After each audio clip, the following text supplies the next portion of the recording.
हामी बहस गर्छौं वैदेशिक रोजगारीका बारेमा। के विदेशिनु बाध्यता हो वा रहर? अनि प्रश्न गर्छौं नेपालमा नै रोजगारी सम्भव या असम्भव? नेता, व्यवसायी, उद्योगी, युवा कर्मचारी, बौद्धिक वर्गलाई हाम्रो प्रश्न। विदेशी भूमिमा हामीले कहिलेसम्म पसिना बगाउने? हामी विदेशी भूमिमा अलपत्र परेका नेपालीका बारेमा कुरा गर्छौं, वैदेशिक रोजगारीमा ठगिएका नेपालीहरूको बारेमा पनि, र प्रयास गर्छौं अप्ठ्यारोमा परेका नेपाली युवाहरूको उद्धारका लागि।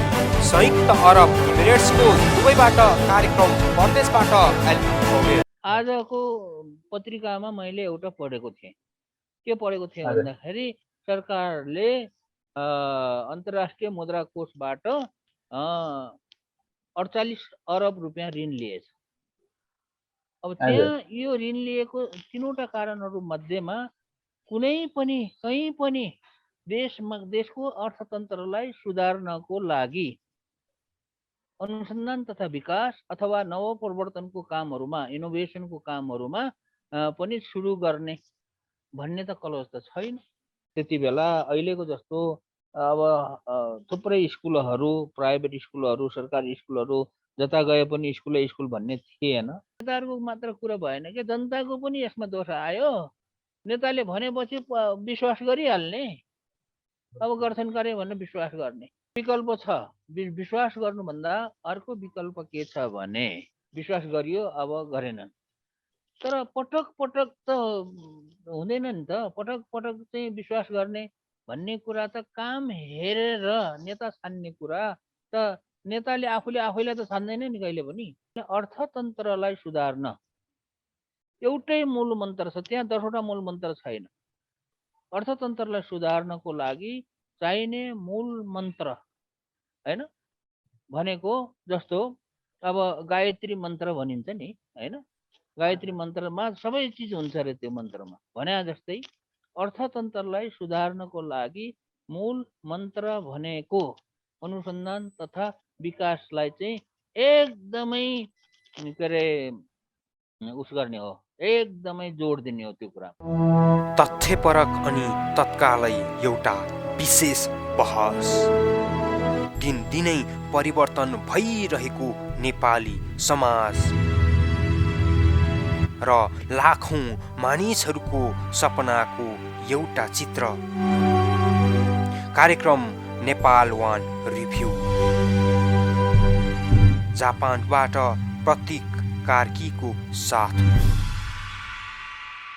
दर्शकबिन नमस्कार, म एलपी पौडेल नेपाल वान संवादमा यहाँहरू सबैलाई हार्दिक स्वागत गर्दछु। यो कार्यक्रम नेपाल वान अनलाइन टेलिभिजन मार्फत युनाइटेड अरब इमिरेट्सको दुबईदेखि मैले सञ्चालन गर्ने गर्दछु र यस कार्यक्रममा हामीले विशेष गरी विदेशमा रहेका युवाहरूको समस्या, ती समस्यालाई कसरी समाधान गर्न सकिन्छ भनेर बहस गर्ने गर्दछौँ र साथै ती समस्याहरू सम्बन्धित व्यक्ति, सम्बन्धित निकायसम्म पुर्याएर त्यसको हल पनि खोज्ने कोसिस गर्दछौँ।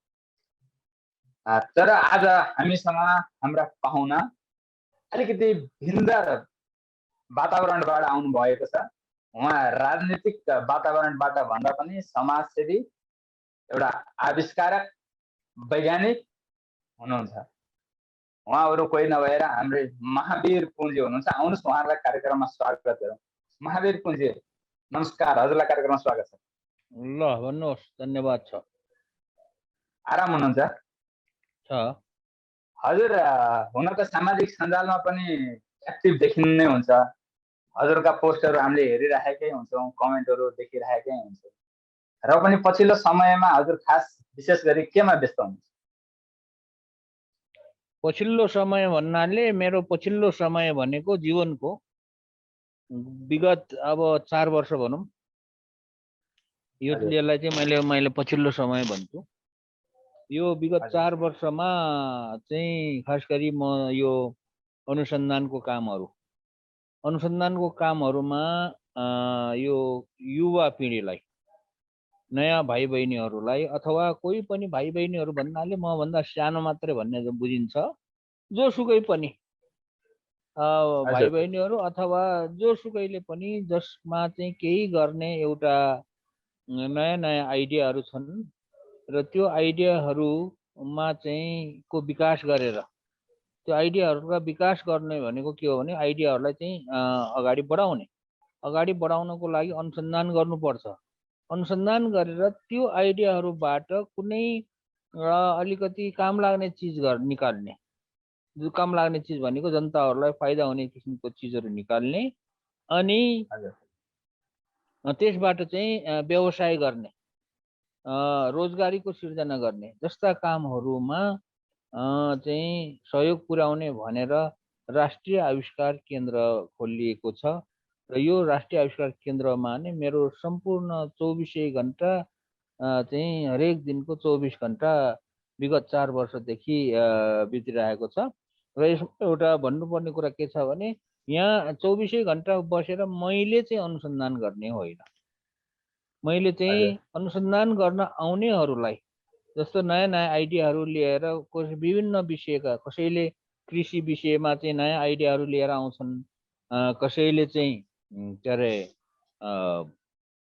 यो स्वास्थ्यको क्षेत्रमा, शिक्षाको क्षेत्रमा अथवा कोहीले चाहिँ इन्जिनियरिङको क्षेत्रमा, कसैले चाहिँ बायोमेडिकलको क्षेत्रमा, प्रविधिको अन्य विभिन्न किसिमका प्रविधिको इन्जिनियरिङ क्षेत्रमा विभिन्न किसिमका नयाँ नयाँ आइडियाहरू लिएर आउने भाइ बहिनीहरूको आइडिया सुन्ने र यदि उनीहरूको आइडिया चाहिँ के अरे अनुसन्धान गरेर कुनै चिजको बनाएर त्यसको विकास गरेर परीक्षण गरेर त्यसबाट फाइदा हुने चिज निस्किन्छ भने उनीहरूलाई चाहिँ अनुसन्धान गर्ने काममा चाहिँ यो हाम्रो यो राष्ट्रिय आविष्कार केन्द्रले सहयोग गर्ने हो र यो एउटा प्लेटफर्ममा चाहिँ काम गरिरहेको छौँ र त्यसैको लागि चाहिँ मैले मेरो सम्पूर्ण अहिलेसम्म विगत 4 वर्षदेखिको सम्पूर्ण समय पनि यसैमा बिताएको छु र भोलि गएर अब बाँचुन्जेलसम्म पनि समय बिताउने चाहिँ त्यसैमा। हजुरले पछिल्लो समय भनेपछि 4 वर्षलाई मात्रै मैले पछिल्लो समय भन्छु भनेर भन्नुभयो। 4 वर्षभन्दा अगाडि हजुरले गरेका कहीँ योगदान, हजुरले भोगेका कहीँ समस्याहरू त हामीलाई त व्यक्तिगत रूपमा हामीलाई त थाहा छ। मैले हजुरको बारेमा धेरै अध्ययन पनि गर्छु, हामीलाई थाहा छ। दर्शकवृन्दहरूलाई पनि यो कार्यक्रम हेरेर बसिराख्नु भएका सम्पूर्ण दर्शकवृन्दहरूलाई पनि आज हजुर यो स्थानसम्म आइपुग्न हजुरले गरेका प्रयास, हजुरले गरेका कोसिस र भोगेका कयौँ कठिनाइहरू के कस्ता थिए छोटकरीमा भनिदिनु न, ताकि जनताहरू अथवा सम्पूर्ण दर्शकवृन्दहरू जसले हेरिराख्नु भएको छ उहाँलाई पनि मोटिभेट होस्, यस्तो मेहनत गरेर पनि यहाँसम्म आइसकिन्छ भन्ने एउटा मेसेज आओस् भन्नको लागि। अब मैले यो त्योभन्दा 4 वर्षभन्दा अगाडिको कुरा गर्ने हो भने एउटा नेपालमा एउटा भनौँ न साधारण परिवारमा जन्मेको, त्यसमा पनि गाउँघरमा साधारण परिवारमा एउटा कृषक परिवारमा जन्मेको नेपालीहरूले जे जस्तो आफ्नो जिन्दगीमा जे जस्तो कुराहरू भोग्नु पर्छ मैले पनि भोगेको चाहिँ त्यही हो। जस्तो अब एउटा साधारण परिवारमा दुर्गम क्षेत्रमा गाउँघरमा जन्मिनेहरूमा के हुन्छ, पढ्न चाहिँ राम्रोसँग पाएको हुँदैन, पढ्ने स्कुलहरू पनि त्यति राम्रो हुँदैनन् र राम्रोसँग पढ्न पाएका हुँदैनन्। मैले पनि मेरो अब पढ्नुपर्ने उमेरमा चाहिँ राम्रोसँग पढ्न पाएन। अब त्यो चाहिँ पढ्न नपाउने एउटा कारण के थियो भने मेरो पालामा त्यति बेला अहिलेको जस्तो अब थुप्रै स्कुलहरू, प्राइभेट स्कुलहरू, सरकारी स्कुलहरू, जता गए पनि स्कुल भन्ने थिएन। स्कुलहरू भनेको चाहिँ एकदमै सीमित मात्रामा हुन्थ्यो र त्यो पढ्नको लागि चाहिँ के अरे त्यति मौका चाहिँ पाउँदैन थियो। जस्तो उदाहरणको लागि मैले चाहिँ म्याग्दीमा जन्मेर म्याग्दीमा पढ्दै जाँदाखेरि म्याग्दीमा चाहिँ अब त्यति बेला हाई स्कुल पढ्ने त्यस्तो थिएन, मौका थिएन। त्यस कारणले मेरो बुवाले मलाई चितवनमा ल्याउनु भयो। मैले चितवनमा हाई स्कुल पास गरेपछि अब फेरि क्याम्पस पढ्नलाई त चितवनमा पनि क्याम्पस थिएन र मेरो बुवाले मलाई फेरि काठमाडौँमा ल्याउनु भयो। अब यस्तो किसिमको पढ्ने पढाउने भन्ने कुराहरू चाहिँ एकदमै गाह्रो थियो उति बेला र त्यति बेला मैले त्यसै जबरजस्ती 12 क्लाससम्म अथवा त्यति बेलाको आइएससी भनिन्थ्यो त्यो पढेर अनि त्यसपछि अगाडि पढ्न सकिएन। ब्याचलर्स डिग्रीमा पढ्न सकिएन, उसले के अरे घरको अवस्थाले गर्दाखेरि र चाहिँ म हजुर शिक्षक भएँ। शिक्षक भएर 12 वर्षसम्म 13 वर्षसम्म मैले चितवनको विभिन्न स्कुलहरूमा पढाएँ। अब स्कुलहरूमा हजुर पढाउँदाखेरि एउटा साधारण एउटा शिक्षकको हिसाबमा भनौँ न विभिन्न स्कुलहरूमा पढाइयो। 13 वर्षसम्म हजुर पढाइयो। त्यो चाहिँ अर्को पाटो भयो जिन्दगीको, त्यो मध्यम पाटो भयो। सुरुको पाटो हजुर चाहिँ अब जब लटरपटर 12 क्लाससम्म पढियो, त्यो एउटा कुरो भयो। अब त्यसपछि मध्यम पाटो चाहिँ के भयो भन्दाखेरि 13 वर्षसम्म शिक्षक काम गरियो। शिक्षक काम गर्दाखेरि त्यही हो, स्कुलहरूमा पढाउने त्यस्तो कामहरू गरियो।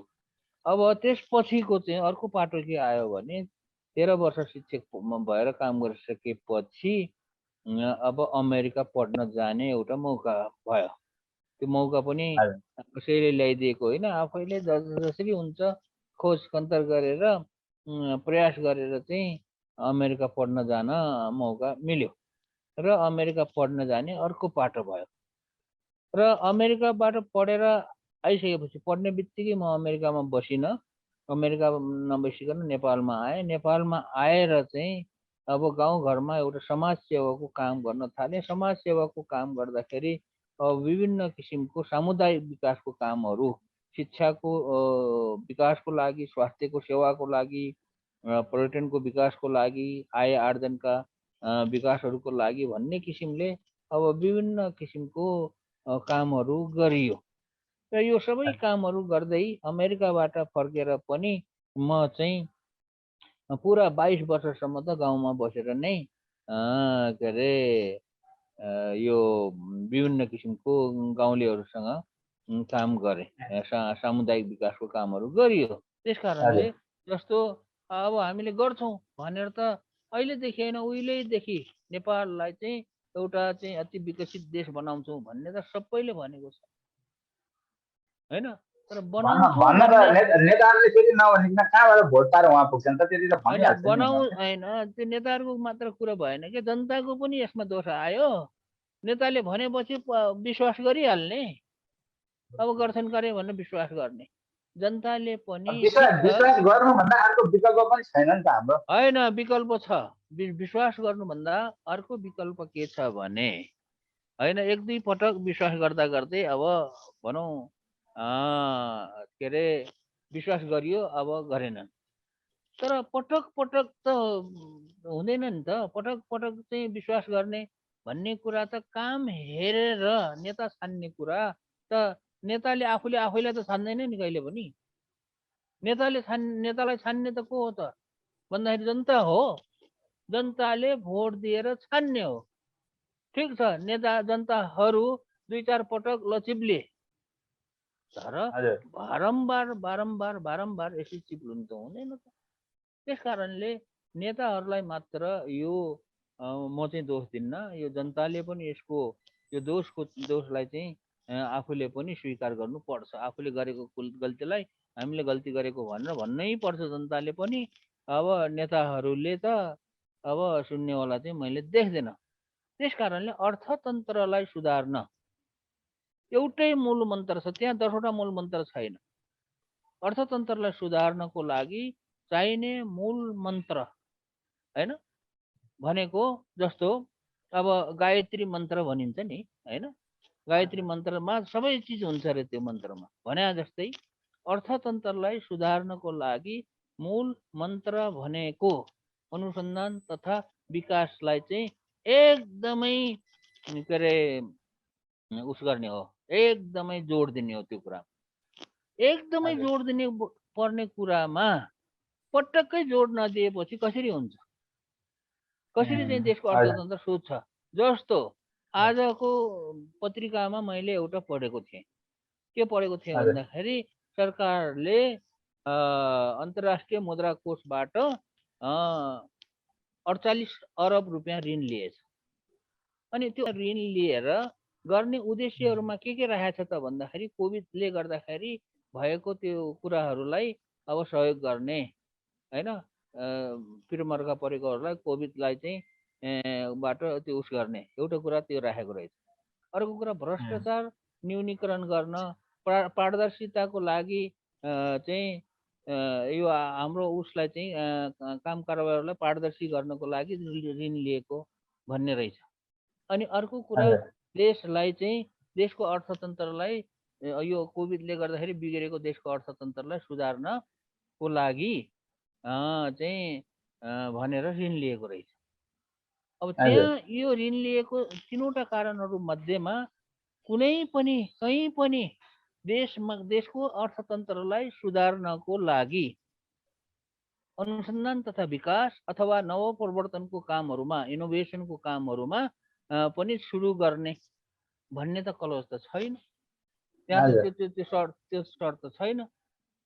त्यस कारणले अहिले भइरहेको कुरा के हो त भन्दाखेरि ऋण लियो, ठिक छ, आवश्यक पर्यो ऋण लियो, ऋण लिनु ठुलो कुरो के अरे नलिने भन्ने होइन, तर ऋण लिए के को लागि ऋण लियो? त्यहाँ चाहिँ एउटा छ अर्थतन्त्रलाई चाहिँ सुधार्ने, देशको अर्थतन्त्रलाई सुधार्नको लागि भनेर ऋण लियो। अब देशको अर्थतन्त्रलाई सुधार्नको लागि ऋण लियो, त्यो पनि ठिकै छ। अब अर्को कुरा के छ त भन्दाखेरि यो जुन ऋण लिन्छ होइन, ऋण लिएको पैसाले, अब पैसा भन्ने कुरा त एकपल्ट खर्च गरेपछि त फेरि त आउँदैन, फेरि अर्कोपल्ट ऋण लिनु पर्ने हुन्छ। त्यस कारणले ऋण लिएको पैसालाई फेरि ऋण तिर्नु पनि त पर्यो। ऋण तिर्नलाई पैसा त उत्पादन गर्नु पर्यो, र त्यो पैसा उत्पादन गर्नको लागि कसरी गर्ने त? पैसा उत्पादन गर्ने भनेको, पैसा उत्पादन गर्ने भनेको पनि एउटै छ तरिका, त्यो भनेको उद्यम गर्नु पर्यो, उद्यमशीलताको विकास गर्नु पर्यो, अनि पैसा उत्पादन हुन्छ र अनि त्यो उत्पादन भएको पैसाले ऋण तिरिन्छ। त्यस्तो कुराहरूमा छँदै छैन, त्यो क्लज नै छैन।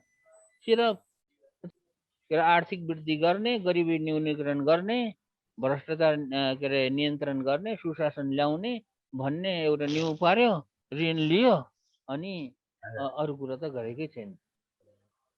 त्यस कारणले यो कुरा हजुरलाई चाहिँ अहिलेको तत्कालको सरकार अथवा योभन्दा पहिलाको सरकारले चाहिँ हाम्रो राष्ट्रिय आविष्कार केन्द्र अथवा महावीर पुनको जुन उद्देश्य छ, जुन लक्ष्य छ, त्यसलाई चाहिँ चिनेन भन्नु खोज्नुभएको? चिनेन होइन, थाहै छैन क्या। एउटा थाहा भएर नचिनेको बेग्लै कुरा हो। कुनै पनि सरकार, मैले भन्ने गरेको त अहिलेको सरकारलाई मात्र दोष दिएको छैन, योभन्दा अगाडिको सरकारलाई दिएको छैन। पृथ्वीनारायण शाहको पालादेखि अहिलेसम्म नेपालमा जति सरकार बन्यो, किनभने पृथ्वीनारायण शाहभन्दा अगाडि त नेपाल भन्ने देश त थिएन नि, हो। त्यस कारणले त्यहाँदेखि अहिलेसम्मको जति पनि सरकारहरू बने, त्यति सबै सरकारहरूले देशको आर्थिक विकासको लागि चाहिने महत्त्वपूर्ण कदम भनेको अनुसन्धान तथा विकास, रिसर्च एन्ड इनोभेसनमा पनि खर्च गर्नुपर्छ। अरू काम पनि गर्नुपर्छ, ठिक छ, अरू धेरै काम गर्नुपर्छ, तर यो कामलाई चाहिँ उच्च प्राथमिकता दिनुपर्छ भन्ने त कुनै पनि सरकारले गरेको छैन, र अहिलेको सरकारले गरेन भनेर कुनै आचार्य मान्नु पर्दैन। मैले चाहिँ हजुरलाई के सोध्न चाहन्छु भने, यो विदेशमा रहेका आम नेपालीहरू, युवा युवतीहरू, जुनसुकै उमेर समूहका व्यक्तित्वहरू हुनुहुन्छ, उहाँहरूका समस्या त हजुर विदेश भूमि राख्नु भएको छ, विदेश पनि धेरै लामै समय बस्नुभयो, उहाँका समस्याहरूको बारेमा त हजुरलाई अवगत नै छ। सरकारले चाहिँ हजुरले रिसर्च एन्ड इनोभेसनमा सरकारले लगानी गरेन भने जस्तै 70-80 लाख झन्डै बाहिरका युवाहरूलाई पनि सरकारले चिनेको छैन कि देखेकै छैन कि के हजुरलाई चाहिँ कस्तो लाग्छ? पहिलो कुरा त 60-70 लाख युवाहरू विदेश जानुपर्ने मुख्य कारण चाहिँ देशको अर्थतन्त्र नसुधरेर भएको हो। देशको यदि अर्थतन्त्र सुध्रेको भए, कोरियाको जस्तै अर्थतन्त्र सुधारेर त्यहाँ चाहिँ रोजगारीको सिर्जना भएको भए, मलेसिया जस्तै अर्थतन्त्र सुधारेर उद्यमहरूको स्थापना गरेर रोजगारीको सिर्जना गरिदिएको भए, त्यो 60-70 लाख हाम्रो नेपाली दाजुभाइ भाइ बहिनीहरू के अरे विदेश जानु पर्ने थिएन। अब त्यो त गरेन, जानु पर्यो, बाध्य भएर जानु परेको छ, गइरहेको छन् होइन। विदेशमा विभिन्न किसिमको दुःख हन्डरहरू खाइरहेको छन्, त्यो चाहिँ हाम्रो दुर्भाग्य हो। त्यस कारणले अब उनीहरूको जुन पीडा छ उनीहरूको पीडा बुझ्ने भनेको के हो त? सरकारले बुझ्नुपर्ने भनेको के हो त? अथवा हामीले एउटा जनसाधारणले यो विदेशमा गएर दुःख गर्नेहरूको पीडा बुझ्नुपर्ने भनेको के हो त भन्दाखेरि उनीहरू त्यहाँ विदेशमा जानुको सट्टामा यहीँ नै नेपालमा नै उनीहरूलाई रोजगारी मिलोस् भन्ने न हो र हजुर अनि त्यो बुझेर अनि त्यही अनुसार कदम चाल्नुपर्ने हो नि। हजुर अब त्यही अनुसार कदम चाल्न देशमा रोजगारीको सिर्जना गर्नको लागि के गर्नु पर्यो? सरकारले उद्यमीहरू बढाउनु पर्ने कदम चाल्नु पर्यो। हजुर अब उद्यमीहरू बनाउनुको लागि अहिले मैले भने रिसर्च एन्ड इनोभेसन अथवा अनुसन्धान तथा विकासको काम गर्नै पर्छ, किनभने रिसर्च नगरिकन अनुसन्धान नगरिकन सुरु गरेको उद्यमको चाहिँ असफल हुने सम्भावना बढी हुन्छ। त्यस कारणले यो सरकारले उद्यमी उत्पादनतिर त ध्यान दिँदै दिँदैन नि, उही भ्रष्टाचार गर्न लिप्त भएको अब सरकारले कहाँबाट त्यही कारणले गर्दाखेरि अब अहिले विदेशमा चाहिँ जानु परिरहेको छ। अब विदेशमा चाहिँ दुःख सुख गरेर विदेशबाट भाइ बहिनीहरूले जो रेमिटेन्सको पैसा पठाउँछ त्यो रेमिटेन्सको पैसाले देशको चाहिँ अर्थतन्त्रलाई एउटा ठुलो मूल धुरी जस्तो, देशको मुख्य धुरी, अब के भन्छ कुनै एउटा घर बनाउँदाखेरि धुरी गाड्ने भन्छ, एउटा पिलर, मेन पिलर भनेको रेमिटेन्स हो। त्यो रेमिटेन्सले देशको यो घर भन्ने देश नेपाल भन्ने देशको जुन घर छ त्यसलाई चाहिँ त्यो धुरीले अडाइरहेको छ। अब अडाइरहेको छ भन्ने कुरा त सबैलाई थाहा छ, त्यो सरकारलाई पनि थाहा छ नि, सरकारलाई पनि थाहा छ, अब हामी सबैलाई थाहा छ। तर यिनीहरू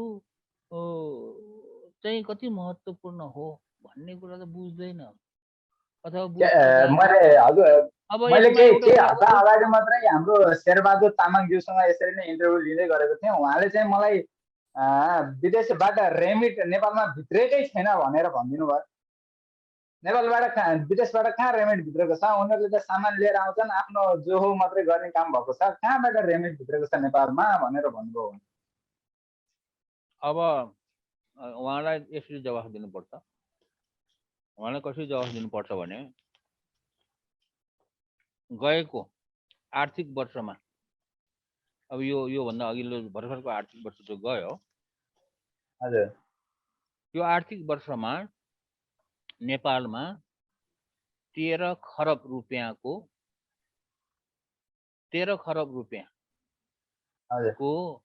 चाहिँ विभिन्न किसिमको विदेशबाट सामानहरू आयात भयो। विदेशीले त्यो 13 खरबको रुपियाँको सामान त्यसै फ्रीमा दिएको होइन, होइन? अब त्यो 13 खरब रुपियाँको सामान किन्ने पैसा कहाँबाट आयो त भन्दाखेरि त्यो आउने मुख्य आम्दानीको स्रोत, पैसाको स्रोत भनेको रेमिटेन्स हो। र गएको आर्थिक वर्षमा नेपाल राष्ट्र ब्याङ्कको, उहाँले कसरी भन्नुभयो थाहा छैन, तर नेपाल राष्ट्र ब्याङ्कको वेबसाइटमा गएर जसले हेरे पनि हुन्छ, गएको आर्थिक वर्षमा रेमिटेन्सबाट 9.5 झन्डै 10 खर्ब रुपियाँ आएको भनेर नेपाल राष्ट्र ब्याङ्कको तथ्याङ्कले देखाउँछ। अनि कसरी कि नेपाल राष्ट्र ब्याङ्क चाहिँ ले भनेको कुरा झुट हुनु पर्यो, होइन? कि चाहिँ शेरबहादुरजीले भनेको कुरा झुट हुनु पर्यो? त्यो मध्येमा त एउटा त होला नि। अनि त्यो 13 खरब रुपियाँको सामान विदेशबाट जुन अर्थ मन्त्रालयले निकालेको जुन डाटा छ, गएको उसमा चाहिँ 13 खरब रुपियाँको सामान आयो भन्ने, त्यो 13 खरबको सामान किन्ने पैसा कहाँबाट आयो त्यो त उहाँले भन्नु पर्यो नि। म फेरि यो एनआइसीमै जोडिन चाहे सर। म फेरि हाम्रो राष्ट्रिय आविष्कार केन्द्र नेसनल इनोभेसन सेन्टर, हजुरहरूले केन्द्र खोलिसकेपछि कहीँ सामानहरू, कहीँ वस्तुहरू हजुरहरूले उत्पादन गरिसक्नुभयो, धेरै बाँडी पनि सक्नु भएको छ, धेरै कम मूल्यमा लागत मात्रै खर्च गरेर पनि हजुरहरूले बाँडिराख्नु भएको छ। आज बाहिर बसेर हेर्ने सम्पूर्ण दर्शकवृन्दहरूलाई छोटकरीमा र मुख्य हजुरहरूले उत्पादन आविष्कार गरेका वस्तुहरू अथवा चिजहरू के हुन् र ती के प्रयोजनका लागि युज भएका छन् भनेर यसो छोटकरीमा भनिदिनुहोस्। अब छोटकरीमा भन्ने हो भने पहिला कुरा त धेरै चिज राष्ट्रिय आविष्कार केन्द्रले उत्पादन गरेर बिक्री वितरण गर्न अहिलेसम्म सकेको छैन।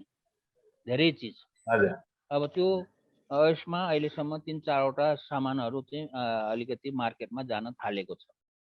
जस्तो हजुर अहिले कफी भुट्ने मेसिन मार्केटमा जान थालेको छ, सोलरबाट ड्राई सुकाउने सोलर ड्रायर जान थालेको छ, अनि हजुर न्यानो नानी भनेर बेबी वार्मर अस्पतालको लागि जान थालेको छ, अनि हजुर यहाँ चाहिँ अस्पतालको लागि भनेर यो के अरे इलेक्ट्रोनिक हेल्थ रेकर्डिङ सिस्टम एउटा सफ्टवेयर हुन्छ, त्यो सफ्टवेयर जान गइरहेको छ। अब यहाँ यो सब्जीहरू राख्ने एउटा किसिमको सिस्टम बनाएको छ, त्यो जान लागेको छ। 5-6 किसिमको चिजहरू बल्ल यो के अरे बजारमा अलिअलि जान लागेको छ, र त्यसलाई चाहिँ हजुर अझै पनि त्यति सफल भएकै नै भन्न सकिँदैन, किनभने ती सामानहरू बजारमा फटाफट अब ग्राहकहरूले मान्छेहरूले के अरे मन पराउन थालेका छन्। तर त्यति मात्र चाहिँ हामीले के अरे बनाउन सुरु गरेको होइन, बनाउन सुरु गरेको त 24-25वटा सामानहरू विभिन्न आइटमहरू बनाउन प्रयास गरिरहेका छन्, विभिन्न स्टेजमा छन्। अब हजुर यो भयो यो मार्केटमा बजारमा जान लागेको सामान। अब हजुर रह्यो अर्को कुरा, यो कोरोनाको समयमा विभिन्न चिजहरू बनाइयो।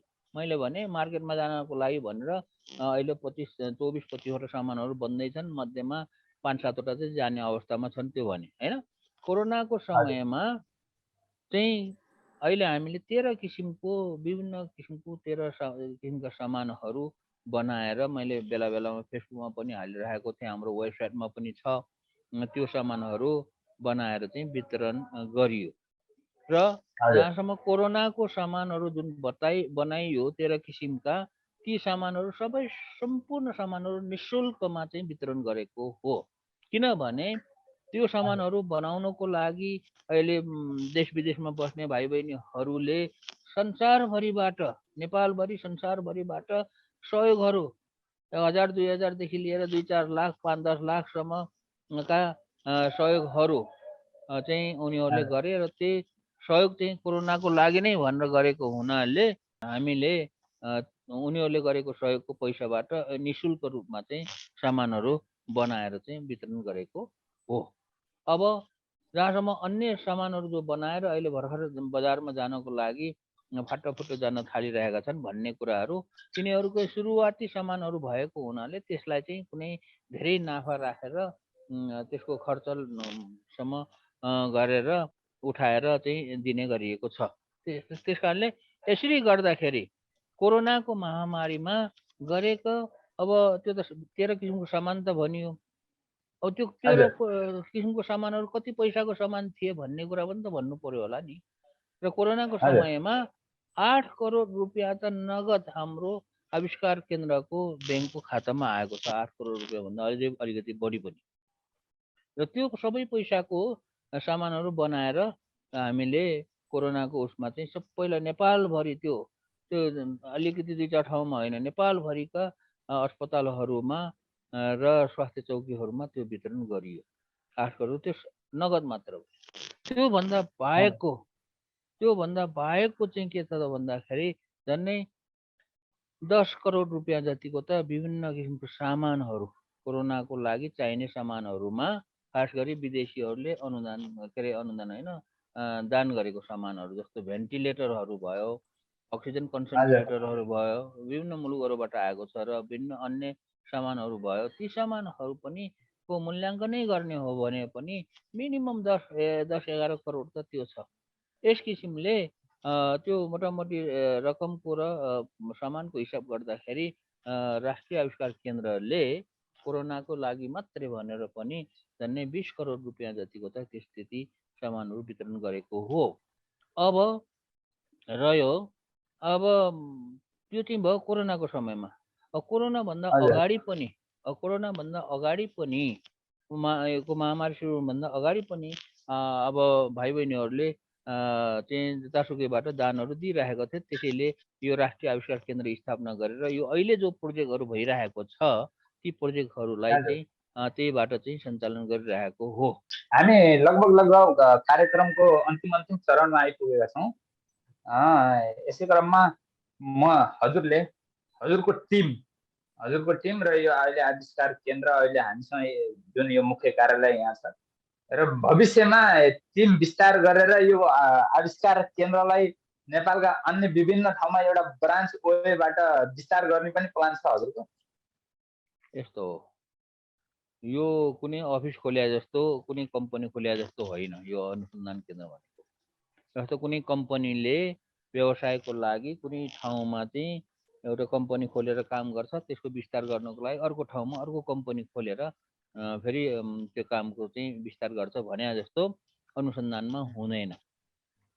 अनुसन्धानमा चाहिँ के हुन्छ त भन्दाखेरि जहिले पनि यो त्यो क्षेत्रको नयाँ नयाँ युवाहरूले चाहिँ नयाँ नयाँ आइडियाहरू ल्याउँछन् र त्यो नयाँ नयाँ लिएको आइडियाहरूलाई सिर्फ हामीले चाहिँ के हो त भन्दाखेरि जसरी राष्ट्रिय आविष्कार केन्द्र एउटा प्लेटफर्म हो, प्लेटफर्म दिने हो।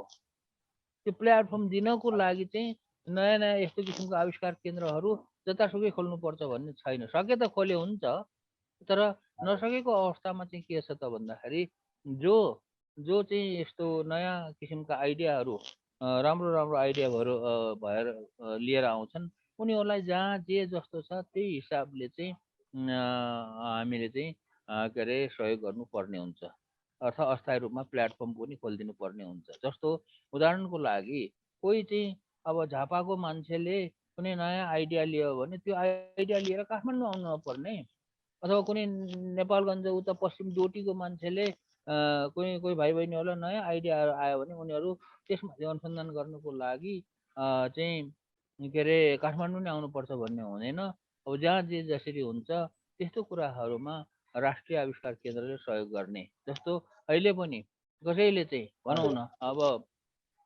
डोटीको कोही मान्छेले कोही एउटा भाइ बहिनीहरूले राम्रो आइडिया लियो भने उनीहरूलाई काम गर्नुको लागि त्यतातिर नै जे जसरी हुन्छ के अरे व्यवस्था गरिदिने भन्ने किसिमको काम हुन्छ। तर त्यसको अर्थ यो होइन कि आविष्कार केन्द्र त्यहाँ पनि खोल्ने भन्ने कुरा चाहिँ हुँदैन, किनभने पुग्दैन। खोल्छु भनेर के गर्ने त? खोल्छु भन्नु मात्र भएन, खोल्नलाई त रिसोर्स त पुग्नु पर्यो नि। त्यस कारणले जे जस्तो स्थिति पर्छ त्यो अनुसार चाहिँ हामी अगाडि बढ्ने हो। दर्शकबिन, हामी महावीर पुनसँग कुरा गर्दै थियौँ। प्राविधिक गडबडीका कारणले कुरा गर्दा गर्दै हाम्रो संवाद टुट्न गयो, यसका लागि हामी क्षमा प्रार्थी छौँ। साथै यो कार्यक्रम हामीले दुबई युनाइटेड अरब इमिरेट्सको दुबईबाट सञ्चालन गरिरहेका छौँ। म LP Paudel, Nepal one online television मार्फत नेपाल वान संवाद हामी सदैव मङ्गलबार दुबईबाट सञ्चालित गर्ने गर्दछौँ। अर्को हप्ता यसै समयमा हजुरसँग जोडिने प्रतिबद्धताका साथै आज बिदा हुन चाहन्छु। हस्त नमस्ते।